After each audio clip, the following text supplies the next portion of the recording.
నెల్లూరు చేపల పులుసు స్పెషల్ ఏంటంటే చింతకాయలు ఇలా ఉడకబెట్టుకొని 10 నిమిషాలు ఇలా మెత్తగా ఉడికిపోతాయి. ఇలా ఒక మామిడికాయ, ఆనియన్స్ ఈ సైజులో, టొమాటోస్ 4, చేప ఫ్రైకి అల్లం, ఆనియన్, పసుపు, ఉప్పు పేస్ట్. చింతకాయ బాగా నలిపి గుజ్జు చేసుకున్నాక ఇలా వస్తుంది.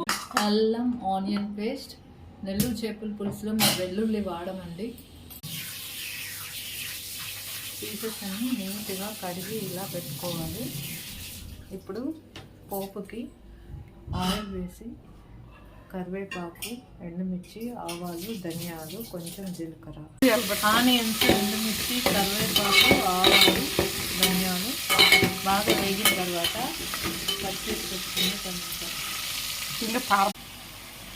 కడిగి పెట్టుకున్న చేప ముక్కలను పచ్చివాసన పోయే వరకు ఉప్పు, కారం, పసుపు వేసి వేయించుకోవాలి. అదే ఆయిల్లో ఈ చింతకాయ గుజ్జుని అవి వేగిన తర్వాత దానిలో కలపాలి.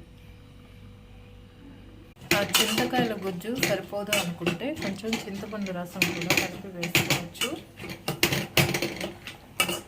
టమాటాలు దీనిలో వేస్తే నలగవు కాబట్టి సపరేట్గా వేయించుకొని దీనిలో కలుపుకోవచ్చు, లేదా పోపులోనే వేసుకోవచ్చు.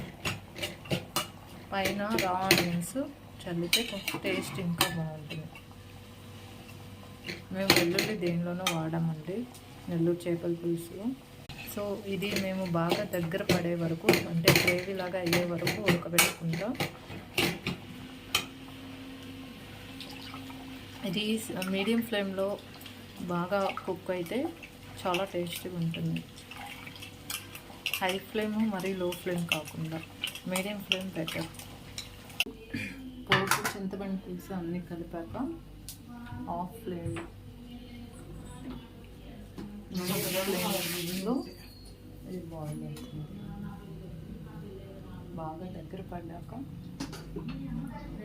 మ్యాంగో పీసెస్, మ్యాంగో పీసెస్ కొత్తిమీరతో గార్నిషింగ్ చేసుకొని ధనియా పౌడర్తో గార్నిషింగ్ చేసేసి ఆఫ్ చేయాలి.